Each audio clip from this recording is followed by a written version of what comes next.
जी अस्सलाम वालेकुम, मैं हूं आपका मेज़बान अदनान हैदर। टीवी पर नज़र आने वाले बहुत से एंकर 90%, 99% शायद और वो जो पॉलिसी मेकर हैं और वो चीफ जस्टिस से लेके तमाम सरकारी ओहदे रखने वाले जितने भी लोग हैं जो आप सबका दर्द समझ सकते हैं बकौल उनके, वो कभी भी इस दर्द से नहीं गुजरे जिस दर्द से आप गुजरते हैं। वो है महंगाई का दर्द, गुर्बत का दर्द, सताए हुए हालात का दर्द। और ये जो मौजूदा हुकूमत है वो भले निगरान हुकूमत है, इससे पहले 16 महीने पाकिस्तान की 13 पॉलिटिकल पार्टीज़ थी, उनकी हुकूमत थी।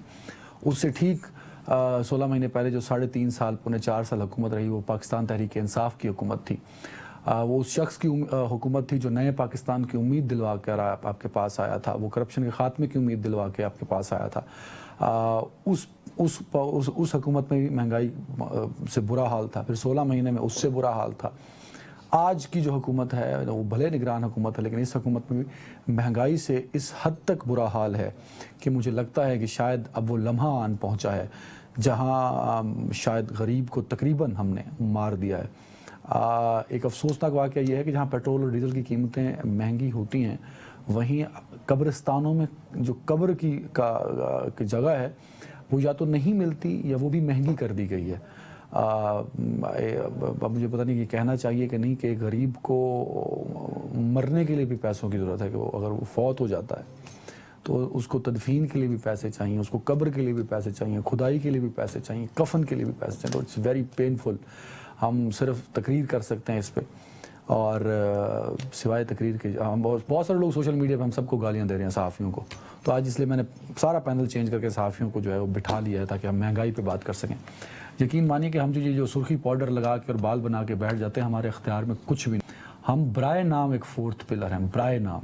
हमारे हाथ में न कभी पॉलिसी है, ना हम इतने इन्फ्लुएंस हैं कर सकते हैं किसी भी चीज़ को। बस ये नज़र आ रहे होते हैं ना। वसीम अब्बासी साहब हैं मेरे साथ, इनका बहुत शुक्रिया। अमीर अब्बास साहब हैं, इनका बहुत शुक्रिया। नासिर बेग चुगताई साहब हैं, इनका बहुत शुक्रिया। अब ये तीनों लोग मुझसे ज़्यादा पॉपुलर हैं, मुझसे ज़्यादा फेमस हैं, मुझसे ज़्यादा बड़े सहाफ़ी हैं, मुझसे ज़्यादा। वसीम अब्बासी साहब की तो तारीफ़ ही सहाफ़त की अब्बासी साहब के पास एक है कि सहाफ़ी हो और वो मशहूर हो तब सहाफ़ी है। सो ये बड़े इन्फ्लुएंशियल लोग बैठे हैं। तो आई नो कि गुड टू सी यू का सूरज आज गरूब हो चुका, बट मेरे ख्याल में पहला सेगमेंट महंगाई पे होगा। अमीर अब्बास साहब, सर आपसे शुरू करना चाहता हूँ। आप रदीफ और काफ़िए मिला के लोगों का दर्द बयान फरमाते हैं। सर पेट्रोल की जो कीमत है वो 1 लीटर पेट्रोल की कीमत मजदूर की जो दिहाड़ी है उसकी आधी से भी ज्यादा है। सर क्या कहेंगे, इस महंगाई में कौन जिम्मेदार है? लोगों से किस बात का खिराज वसूल करना है? क्या चाहते हैं आप? आज हम तय कर लेते हैं कि पाकिस्तान की आवाम से हमने क्या कुर्बानी लेनी। लोग एक काम कर सकते हैं कि वो दयानतदारी के साथ अपने वोट का इस्तेमाल करें, जो वो करते रहे। कभी उन्होंने इमरान खान को मुंतखब कर लिया, कभी उन्होंने नून लीग को किया, कभी पीपल्स पार्टी को किया, कभी कॉफ लीग को किया। बीच में एक डिक्टेटर आ गया 8 साल के लिए, परवेज मुशर्रफ। लोगों ने उस पर भी धमाले डाली कि शायद 80-90 में जो कुछ होता रहा कुछ नहीं हो सका, शायद ये हमारी किस्मत संवार देगा। वो भी एक खौफनाक साई की तरह इस मुल्क पर मुसल्लत रहा, कुछ नहीं कर गया, बल्कि निजाम और खराब कर गया। लोगों से क्या कुर्बानी मांगते हैं? वो जो शहीद मोहसिन नकवी का शेर है ना कि ये हमसे किसने लहू का खिराज फिर मांगा, अभी तो सोए थे मक्तल को सुरखरू करके। कौन सी कुर्बानी चाहते हो? कौन सी? क्या लोग अपने आप को फांसियों पे चढ़ा दें तो खुश होंगे इस मुल्क के हुक्मरान तबका? लोग अपनी बेटियों को जिंदा दरगोर कर दें फिर खुश होंगे? लोग झूल जाए किसी जगह पे जाके फिर खुश होंगे? भाई लोग, अवाम क्या कर सकती है एक निजाम के अंदर? वो वोट दे सकती है ना, वो वोट देती रही, वो बदबख्त, वो बदनसीब मुंतखब करते रहे इन सब लोगों। मैं किसी को एक्सेप्शन नहीं दे रहा, मैं कोई नाम माइनस नहीं कर रहा हूं। मैं कुल्लो हूं पिछले 40-50 साल में, यानी ज़ियाउल हक का एक 10-12 साल का भयानक दौर था, उसके बाद से जो भी आया इस मुल्क के अंदर, ये सक्सेसिव रिजीम्स जवाबदेह हैं। अदनान हैदर साहब ये जवाबदेह है साहब।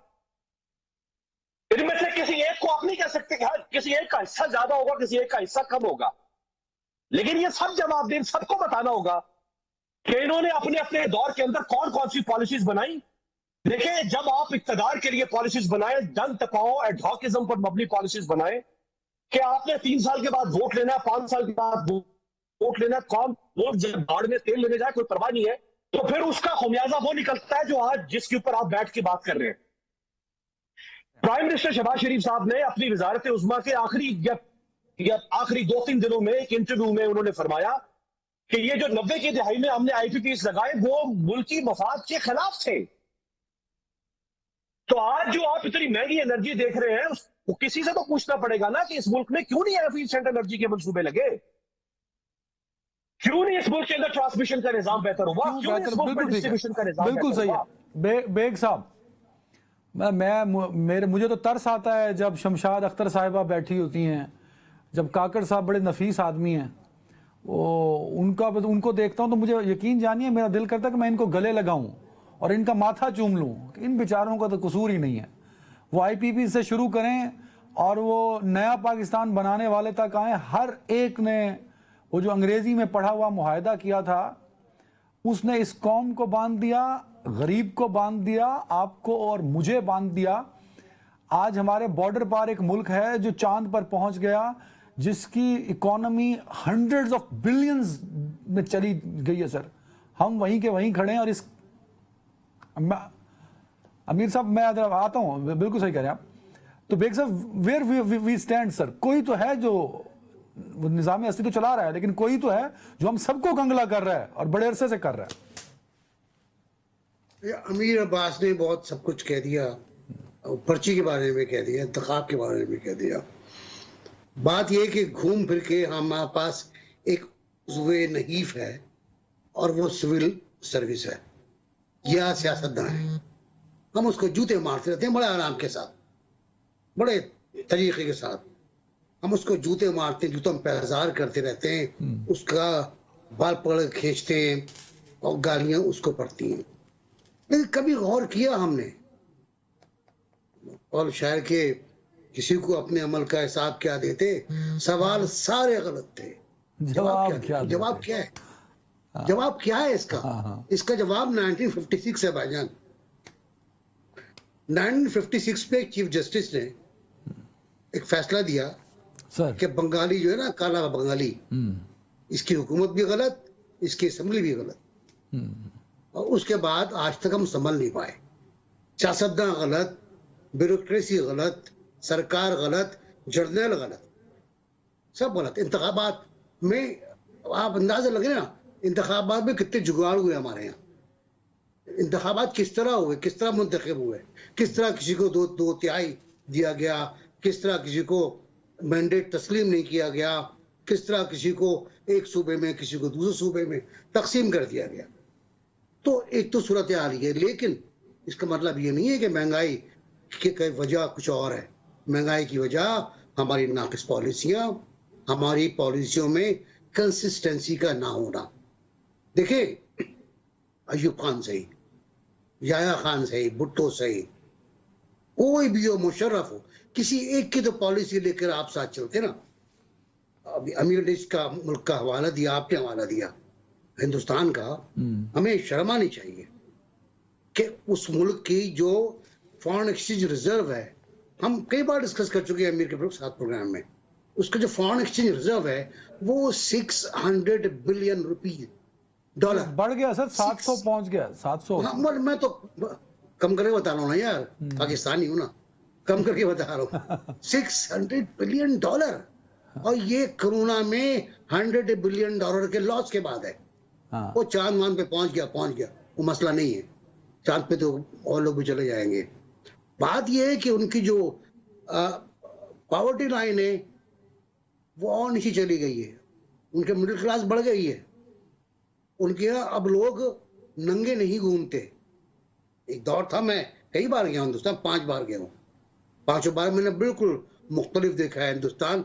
मुझे मनमोहन सिंह की 94 की तकरीर याद है पार्लियामेंट में, जब वो वजीर खजाना थे, कि मैं आपसे कोई वादा नहीं करता, मैं आपको ना रोटी दूंगा, ना खाना दूंगा, ना कपड़े दूंगा, हाँ आपकी इकोनॉमी को स्ट्रॉन्ग कर दूंगा। और उसने कर दिया। उन्होंने रिफॉर्म्स किए, हार गए उसके बाद इंतखाबात, लेकिन उनकी आज कंसिस्टेंसी है और उनका मुल्क एक तरफ जा रहा है। हमारी रुख, हमारी सिमत, हमारी डायरेक्शन ही गलत कर दी गई। तो आज जो आदमी है, आप देखें जो ड्राइवर है, माली है, हम हैं, मैं आप है, मैं हूं, वसीम है, अमीर है, हम सब लोग गरीब हैं।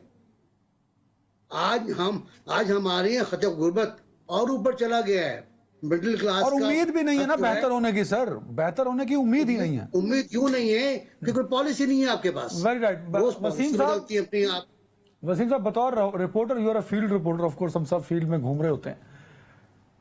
मौजूदा हुकूमत, खासतौर पे काकड़ साहब और शमशाद अख्तर साहिबा को रिस्पॉन्सिबल ठहराना और उनसे सवाल पूछना, क्या किस हद तक वो रिस्पॉन्सिबल हैं?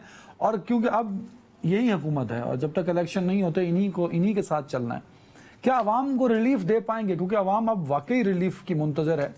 चीज़ें एक्सेस से बाहर हो गई हैं। हम तो पेट्रोल पे रोना शुरू कर देते हैं, आप घर का राशन लेने निकलिए वसीम भाई तो रोंगटे खड़े हो जाएंगे।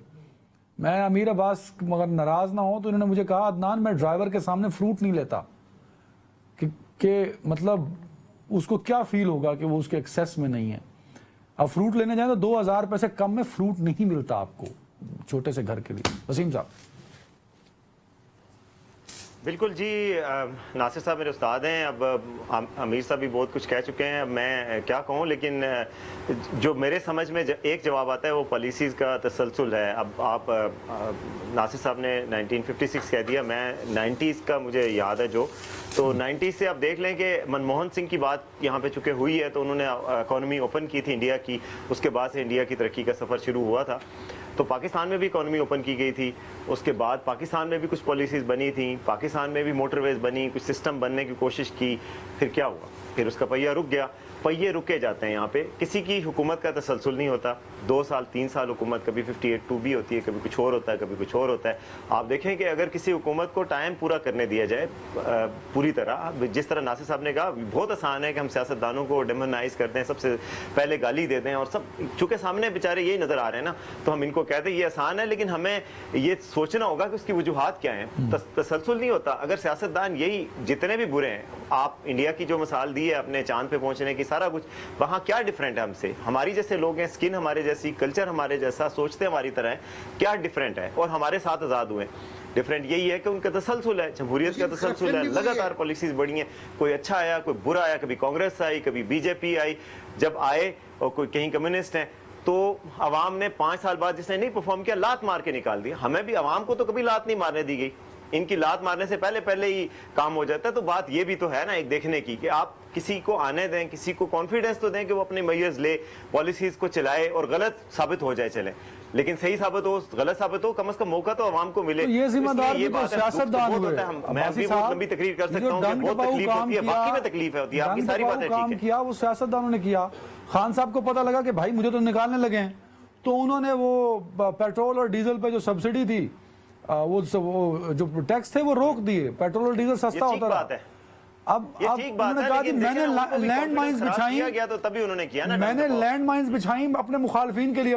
मुखालफिन को तो कुछ नहीं हुआ, वो तो एवन फील्ड में चले गए, कोई अपने बिलावल हाउस में लौट गया। बेड़ा गर्क तो गरीब का कर दिया चेयरमैन तहरीक इंसाफ ने अपने सियासी इंतकाम के लिए। This is a recent development. बिल्कुल, ये ठीक है, सियासतदानों कौन सा पवित्र है, इसी सोसाइटी से निकले हुए हैं ना सब, हम सब एक हैं, मतलब यही सोसाइटी से लोग बाहर निकले हैं, यहीं से इदारों में गए हैं, सियासत में गए, बाकी जगहों पे गए। हम सब में खामियां खराबियां हैं, मगर हमें सही मानों में इसकी तशखीस तो सही करनी चाहिए ना, ताकि आइंदा ना हो मसला हल। आइंदा भी इसका हल यही है कि तसलसल के साथ पॉलिसीज होनी चाहिए। मुझे तो नहीं लगता, आपने रिलीफ की बात की थी, निगरान हुकूमत कहाँ से रिलीफ देगी? निगरान हुकूमत का रिलीफ का तो मुझे कोई इम्कान नहीं लगता, बल्कि इनएक्शन इतना है कि आप देखें, ये शमशाद, आप बड़ी उनके साथ हमदर्दी कर रहे हैं, जो फॉर्मर गवर्नर स्टेट बैंक और अभी वजीर खजाना है, लेकिन आप बताएं मुझे कि जब ये आई हैं, अपने आने के 10-15 दिन तक डॉलर किधर से किधर पहुंचता गया। आर्मी चीफ को बिजनेसमैनों से मीटिंग करनी पड़ी, फिर एक्शन हुआ और फिर जाके क्या और मैयर हुए थे, डॉलर नीचे आया ना। उसकी वजह यही थी कि एक्शन में कोई नहीं आ रहा था। Very right. किस चीज की अमीर अब्बास साहब, आप कुछ कर ही नहीं सकते। अमीर अब्बास साहब, डंडा चला फिर ही चीजें स्टेबल हुई। जरा इस पर भी कमेंट कीजिएगा कि हम बतौर माशरा इस हद तक गिर चुके हैं कि सियासतदान जिसका से मुतालबा करते हैं उसकी इज्जत नहीं करते। डंडा चलता है तो डॉलर भी निकलते हैं, स्मगलिंग भी कंट्रोल होती है, चीनी की प्राइस भी कम होती है। एक तो इस पर कमेंट कीजिएगा, और दूसरा क्या ये मुमकिन है कि रुपया स्टेबल नहीं हो रहा, पेट्रोल और डीजल कम हो सके, क्योंकि हमने टैक्स भी इस पर लेना है एज पर IMF एग्रीमेंट, और हमने इंपोर्ट भी डीजल करना है, पेट्रोल करना है, और हमने बिजली भी इसी से बनानी है, क्योंकि IPP से हमारी जान नहीं छूट सकती। अदनान साहब, मैं बड़ा नाकिद रहा हूँ सियासतदानों का, और मैं आज भी उनका नाकिद हूँ, और मैं समझता हूँ कि उनकी गलतियों का उनको जवाब देना चाहिए। वो अपनी गलतियां किसी और पे शिफ्ट नहीं कर सकते। लेकिन जो कुछ हम देख रहे हैं इस मुल्क में, जो कुछ हो रहा है और बतदरीज हुए जा रहा है, जैसे वसीम फरमा रहे थे, देखिए जब सियासतदान को ये पता चल जाएगा ना कि मेरा माई बाप कोई और है, जब सियासतदान को ये पता चल जाएगा कि मेरे पर बांध दिए गए और मुझे हवा में फेंक दिया गया, जब सियासतदान को ये पता होगा कि मैंने किसी की खुशनुदी से इक़्तिदार में आना है और मैंने किसी की खुशनुदी से मैंने कामयाबी हासिल करनी है, तो यार फिर अब इस तबके को ना, ये बहुत बुरा तबका है। मैं जनरली कह रहा हूं कि ये सियासतदान पाकिस्तानी पॉलिटिकल मटेरियल कोई अच्छा मटेरियल नहीं है, लेकिन हमें अब इन्हें कुछ थोड़ा सा शक का फायदा देना पड़ेगा। हमें कौम के साथ, कौम को सच बताना पड़ेगा यार, मतलब जितना बता सकते हैं, माना कि नहीं बता सकते बहुत बड़ा सा, लेकिन इन्हें कुछ थोड़ा सा शक का फायदा देना पड़ेगा। देखिए आज आप इन इश्यूज को लेकर बैठे हैं अदनान, आज की रिपोर्ट सुने, आज 3000 बच्चा हर साल पाकिस्तान में ब्लड कैंसर का शिकार हो रहा है, और मैं किस में जाके टक्कर मारूं? 3000 बच्चा हर साल ब्लड कैंसर का। इप्सॉस की रिपोर्ट आई है कल, 98% पाकिस्तानी कह रहा है मेरा इस मुल्क का कोई मुस्तकबिल नहीं। 98% पाकिस्तानी, यार इसमें एरर भी निकाल दो ना, 10, 15, 20, तो भी 70-75% पाकिस्तानी ये समझता है कि मुझे अंधेरा नजर आ रहा है, इस मुल्क की कोई शांति नहीं मुझे समझ आ रही। वो क्या, यूएनडीपी की रिपोर्ट आई है 3 दिन पहले, वो कह रही है कि 2 करोड़ पाकिस्तानियों का गुर्बत से नीचे जाने का खर्चा बढ़ गया है। हर साल 10% पाकिस्तानी, यानी 30 लाख। इतना सा छोटे छोटे मुल्क है वेस्टर्न यूरोप के, 5 लाख आबादी, 8 लाख आबादी, हम 30 लाख लोगों को हर साल गुर्बत से नीचे ठोस रहे हैं। तो भूखी नंगी policies sir, because of the policies, IPP के एग्रीमेंट किसने किए यार? IMF अदनान आप, ये हम 3 लोग बैठे हैं आपको माइनस करके, आप तो एंकर है, बड़े अजीम आदमी। मैं अजीम, मैनू खबर पा रहे हो कि मैं बड़ा अजीम हूं। अच्छा, हमें और हमारे सियासतदानों को छोड़ दे हमारे रहमत करम पर यार, हम जाने और वो जाने पर हम देखते ना कि वो कैसे इंसान के पुतली बंदे कैसे नहीं सुधरते। और यार कोई सिस्टम चलने दो ना बाबा, किसी से। अच्छा देखो, इमरान खान अच्छा बुरा कर रहा था, जो भी 3.25 साल के बाद चला गया, अब हम उससे अगर पूछे तो उसके पास एक बड़ा घिसा पिटा जवाब होगा कि यार मैं तो 5 साल में मैंने तो बड़ा कुछ एफिल टावर बना दे रहे थे, मुझे निकाल दिया। यही जवाब 1988 से लेकर 99 तक नून लीग पीपल्स पार्टी का होता था कि हर 2 साल बाद, 2.5 साल बाद निकाल देते हो। हमसे सवाल क्या करते हो, हम क्या जवाब दें? तो भाई तो चलने तो दो ना खुदा के बंदे, फिर हम जाने ये जाने, आप साइड में हट जाओ, निकल जाओ बीच में से हमारे और सियासतदानों के दरमियान से। बेग साहब ठीक है सर, बिल्कुल ठीक है बेग साहब, मैं जज्बात की कदर करता हूँ, तो इन्होंने मैंने अजीम आदमी बनाता है। सो ये अजीम आदमी ये सवाल पूछ रहा है जिसका जवाब नहीं, वो तो मैं हूं, मैं मान गया हूं ना, मतलब मैं एक बाले जुर्म कर गया हूं कि मैं एक अजीम शख्सियत हूं। अजीम शख्सियत को ये जवाब भी तो कोई दे दे कि वो चेयरमैन तरीके साहब हजरत इमरान खान साहब जो नया पाकिस्तान बनाने चले थे, उनको तो शर्म से डूब मरना चाहिए था कि जब वो लैंड माइन्स बिछा गए, वो पेट्रोल और डीजल की कीमतें इसलिए नहीं बढ़ाई कि मैं जा रहा हूं अगलों का बेड़ा गर्क हो जाए, उसको कटहरे में खड़ा करो। जिसने आईपीपीज के एग्रीमेंट किया उसको कटहरे में खड़ा करो। बड़ा दर्द है अमीर अब्बास साहब को, मैं इस दर्द को समझ सकता हूं। सिंध हाउस में क्या वर्दी पहन के वो एमएनए बैठे हुए थे वोट ऑफ नो कॉन्फिडेंस के लिए? वो सियासतदान नहीं थे? फांसी पे लटका दो उन सियासतदानों को। बेग साहब तो जरा इस एंगल पे भी कमेंट कर दें सर। मैं एक बात अर्ज करूं, मैं जज्बात की कदर कर रहा हूं उनकी, पर ये भी हकायक हैं जिनसे हम हकायक से मुंह छुपा लेते हैं कि भाई 5 साल पूरे करने दो। और भाई जिसने 3 साल 7 महीने में जो रानी तोप चलाई है, 13 महीने में भी उसने वही रानी तोप चलानी थी। मैं दोनों जज्बाती एंकरों से हमदर्दी रखता हूं पूरी तरह, लेकिन आप ही देखें ना कि खान साहब को जब अदम एतमाद की तहरीक आप ला रहे थे, तो मैं बैठता था टीवी पर, अमीर भी मेरे साथ होते थे प्रोग्राम में, और हम मुखालफत करते थे कि इस तहरीक की जरूरत नहीं है आपको, हालात बहुत खराब हैं खान साहब, बम पर खुद पैर मार के अपना पैर मार रहे हैं आप उनको रास्ता दे रहे हैं। उस पर समझ में बिल्कुल नहीं आया तो हम पे इल्जाम लगने लगे मुख्तलिफ किस्म के कि आईके के लोग हैं फला वगैरह वगैरह। लेकिन अल्टीमेटली क्या हुआ, खान साहब तो इतने खुश हुए अदम एतमाद की तहरीक कामयाब होने के बाद, उन्होंने कहा अपने इंटरव्यू में कि भाई मेरी तो जान छूट गई यार, हमारी हुकूमत ने तो बेड़ा गर्क कर दिया था। लोग हमारे लोगों को, जुमला है उनका, लोग हमारे लोगों को गलियों में पत्थर मार रहे थे और लिटरेरी अदनान से ऐसा हुआ था।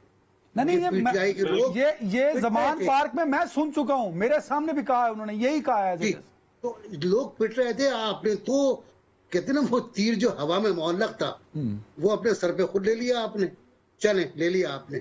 उसके बाद क्या किया आपने, इंतखाबात कराए थे आपने बहाना कर दिया। तो असल में बात क्या है, अब जो सूरत हाल है अदनान साहब वो बहुत डिफरेंट है। अगर आप पहले इंतखाबात 2-3 महीने में कराए थे तो उस वक्त आपकी जान छूट जाती, अब नहीं छूटने वाली। अब जो 26 रुपए कल बढ़े हैं और इसके नतीजे में जो मल्टीप्लिकेशन का एक अमल शुरू होगा, टिंडे में, लौकी में, कद्दू में, बैगन में, दाल में, और छोड़े आप कार को, छोड़े आप मोटर बाइक को। मुझे पता है कि कराची में सुरजानी टाउन से टावर जाने वाला एक लड़का 1 लीटर पेट्रोल लगाता था तो उसको 50 रुपए का खर्च आता था, 60 रुपए का खर्च आता था। अब उसको 700 रुपए का खर्च आएगा, बढ़ गया। सही कह रहे हैं आप, सही कह रहे हैं। तो अब तो सूरत हाल ये है कि वसीम साहब बस टाइम कम हो रहा है, ब्रेक में भी जाना है। वसीम भाई आसपास तो नजर नहीं आ रहा, ना हम सहाफी तजियाकार बता पा रहे हैं, ना पॉलिसी मेकर्स बता पा रहे हैं। निगरान हुकूमत कहते मेरा तो काम ही नहीं पाई, मैं तो आई इलेक्शन करान, तो जो सिस्टम करवाएगा तो मैं करा दांगी, इलेक्शन कमीशन की दिस इज द ड्यूटी। तो गरीब क्या करेगा असल, वो ये पेट्रोल और डीजल यूं ही बढ़ता रहेगा। गरीब बर्दाश्त करेगा जो कि करता आया है मेरे ख्याल में, क्योंकि और कोई ऑप्शन उसके पास नहीं है। सच बात यह है कि अगर आपको हल का कहा जाए कि इस वक्त हल निकाल के दिखाएं तो आपको भी कोई हल नजर नहीं आएगा। चूंकि ये तसलसल नहीं होने दिएगा पॉलिसियों का, हम डायग्नोज कर सकते हैं, लेकिन अभी का हल यही है कि आप फिर नई हुकूमत इलेक्शन करवाएं, नई हुकूमत को आने दें, उसको जिम्मेदारी दें, उसको भुगतने दें, फिर 5 साल उसको दें, उसको टाइम दें। अवाम उसके सामने पॉलिसीज होंगी, उसके अपने वज़रा होंगे, उसके अपने थिंक टैंक्स होंगे, वो पॉलिसी बनाएंगे, उनको चलने दें और फिर उनको कुछ करने दें, कोई रिलीफ देने दें। आपके पास की बात नहीं है, ये काम आपका नहीं है। आप कम से कम एक सियासी हुकूमत को आने दें, वो आके अपना फैसला करेगी। अभी फिलहाल कोई रिलीफ नहीं मिल सकता, मुझे पता है। सर वेरी ब्रेक है नाज़रीन, ब्रेक के बाद good to see you. Welcome back. Amir Abbas साहब, chief justice of Pakistan Umar Ata Bandial, अभी मेरे ख्याल में उनको साबिक तो नहीं कह सकते शायद, कैसे चीफ जस्टिस है आपके ख्याल में? उन पर एक छाप है पाकिस्तान तहरीक इंसाफ। अच्छा, मैं वैसे बहुत साफ जुबान इस्तेमाल करने जा रहा था, लेकिन आपने अब कह दिया कि वो अभी भी साबिक नहीं है। मैं थोड़ा सा बता तो जाता हूँ। नहीं वो मेरे ख्याल में कि वो साबिक नहीं है अभी, वो 12 बजे साबिक होंगे ना। हाँ, तो चले, वो 1.5 घंटा रह गया, इसमें तो उम्मीद है वो कोई मेरे खिलाफ कंटेम्प्ट नहीं करेंगे। मैं समझता हूँ कि वो पाकिस्तान की तारीख के मुतनाज़िया तरीन, मोस्ट कॉन्ट्रोवर्शियल, यानी वो जो जहाँ से बेग साहब ने हवाला दिया ना 1950 से जस्टिस मुनीर के बदनुमा किरदार से शुरू होते होते और फिर भुट्टो साहब को फांसी देने वाले नापाक किरदार, और उसके बाद में गैर आईनी इक़दामात को तकवीयत देने वाले और पीसीओ के तहत हल्फ उठाने वाले, और पूरी एक तारीख है। वहां से लेके अगर हम बंदयाल साहब तक आए हैं तो ये पाकिस्तान की तारीख के कमजोर तरीन और बुज़दिल तरीन जज मैंने कहूंगा। और इन्होंने बिला वजह कंट्रोवर्सीज, अननेसेसरी कंट्रोवर्सीज पैदा की, और जिस जमात को के साथ ये जुड़ गया है वो जमात को भी इनका कोई फायदा नहीं हो सका। यानी ये ऐसे होम्योपैथिक किस्म के निकले कि उस जमात को भी कोई फायदा नहीं हो सका। वो जमात भी भुगत रही है जो कुछ इस अदालती निजाम मौजूदा 16-17 महीने में। यानी वो फलां कहते हैं ना, वो फलां बदनाम हुई तेरे लिए, यानी वो भी बिला वजह बदनाम होगी इनकी वजह से। और इनके दौर में अरशद शरीफ का तो सबसे बड़ा इनके माथे पे जो दाग होगा वो अरशद शरीफ का केस है, हलशुदा केस, जिसकी फैक्ट फाइंडिंग रिपोर्ट 600 पेजेस की रिपोर्ट। अदनान साहब 600 पेज सफ़े की किताब लिखनी हो, बेग साहब के पीछे किताबें नजर आ रही है। 600 पेज की किताब लिखनी हो आपको 1.5 साल चाहिए होता है कि वो जो फैक्ट फाइंडिंग रिपोर्ट बनाई 2 ऑफिसर्स ने, उन्होंने 1 महीना दिन रात लगा के 600 पेजेस की फैक्ट फाइंडिंग रिपोर्ट बनाई और इस उमर अताब बंदियाल ने उठा के उसको रद्दी की टोकरी में दे मारा और एक नया कमीशन बना दिया और दुहाइयां देती रहेगी उसकी मां कि भाई हमारी एफआईआर दर्ज नहीं हो रही है, उस पर कोई सुनवाई नहीं।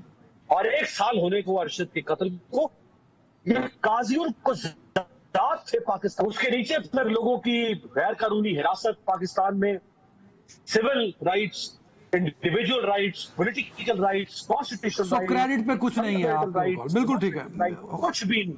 और जिस तरह बेंचेस ये बनाते रहे आप वो भी अच्छा बेग साहब, अरशद शरीफ वाला मामला तो ऑफ कोर्स जब तक हल नहीं होगा, ये हम तमाम सहाफ़ियों के लिए भी लम्हा अलमिया है कि वो हम सब के लिए खतरनाक है।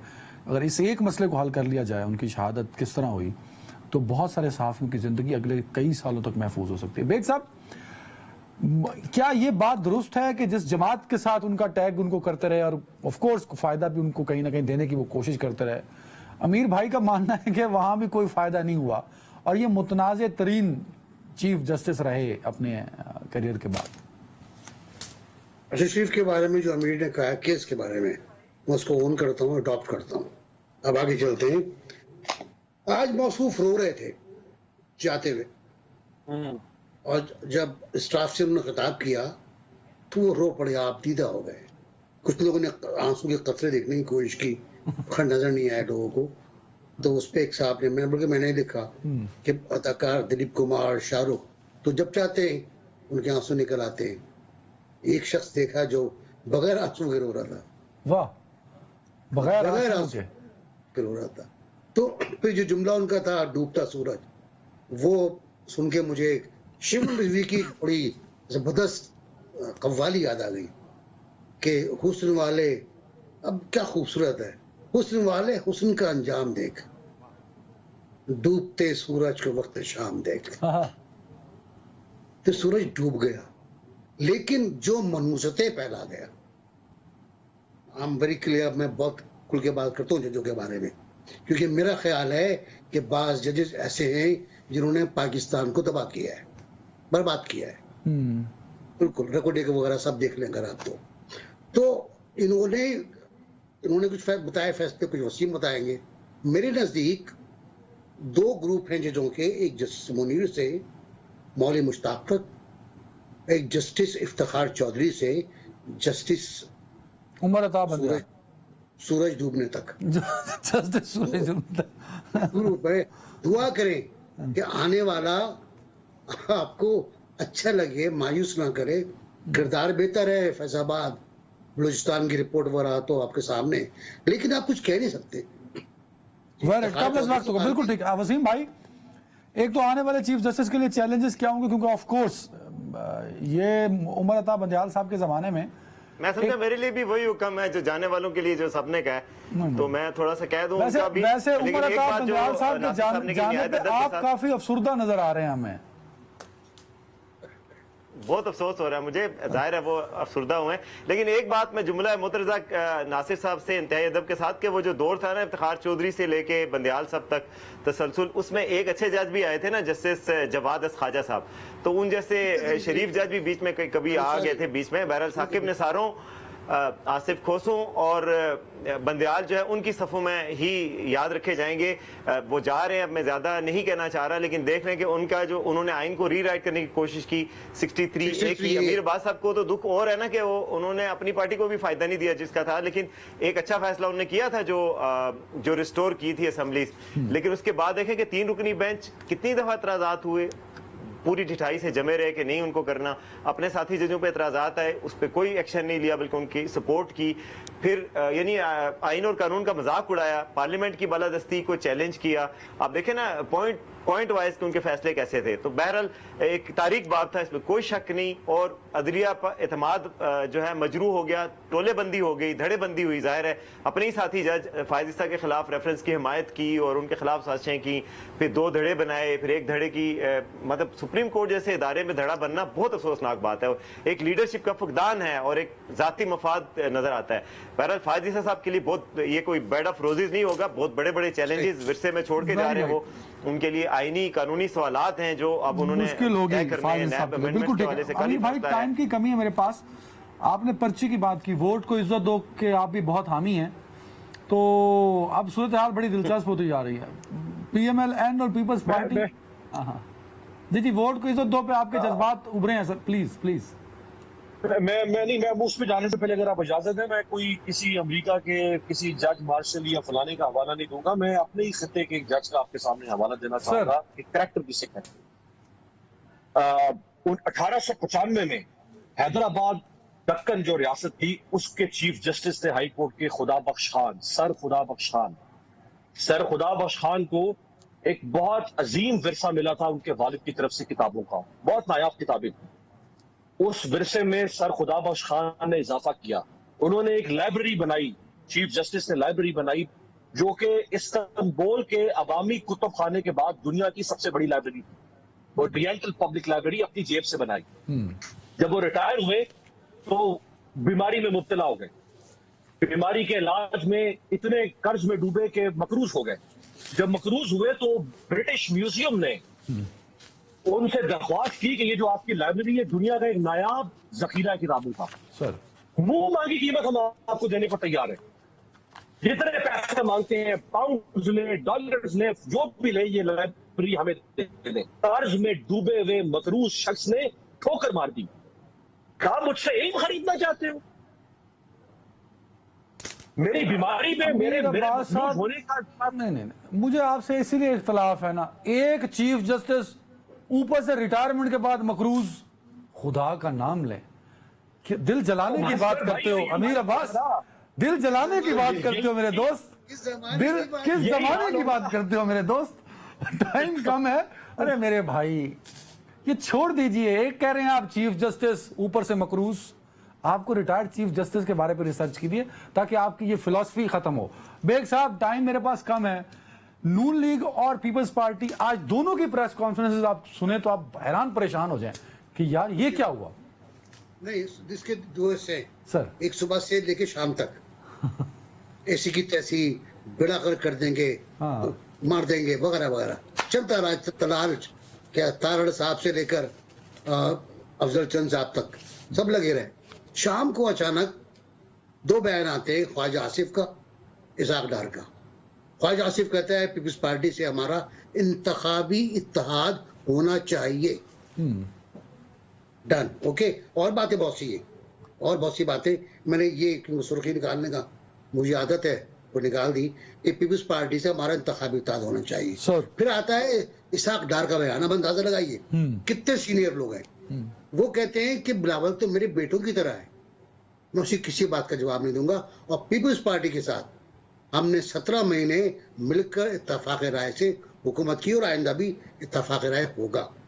तो अब मैं बड़ा कंफ्यूज हूं कि मैं हिना, परवेज भट्ट, तारड़ और चौधरी हसन इकबाल इनकी बातों की तरफ जाऊं मैं, या लंदन में मौजूद इसाक डार और ख्वाजा आसिफ की। सर आप हम तीनों से सीनियर हैं, आप ये बताएं कि लाहौर की नून लीग तगड़ी है कि लंदन की नून लीग तगड़ी है?